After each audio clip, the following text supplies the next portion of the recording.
Later on in Nintendo system lifespans, it's not at all uncommon for them to release a cheaper, smaller version of the same system, like the NES Top Loader here, which came out for about 50 bucks in the early 90s. The Super Nintendo also had the same treatment with the Super Nintendo Junior, which came out in the late 90s. And heck, even the original Game Boy had a much smaller, cheaper version that came out with the Game Boy Pocket.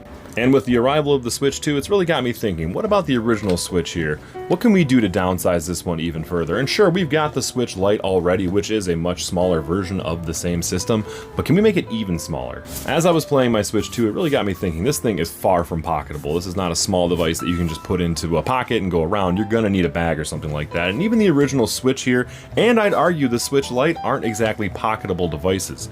But what if we took something like the Switch Lite here and made it as small as something like an RG35XX? We're talking something that would be incredibly small in comparison. And I don't know why they couldn't do something like that, like a Super Switch Lite or a Switch Ultra Lite or something like that. I feel like that would be a perfect final send-off for the Switch platform. Something that's only $99 or $150, and I could see them offering it digital only, but I would really prefer it to play carts. Just the thought that I had, and kind of wanted to see what your thoughts are too, seeing as Nintendo's trend with a lot of their successful systems is to make a smaller, cheaper version on the way out. The last time we saw something like this with the home console would have been the Wii Mini. I don't have one of those personally, but I plan on getting one soon. Let me know what you think. Would you play a Switch that's about this size? And cheers.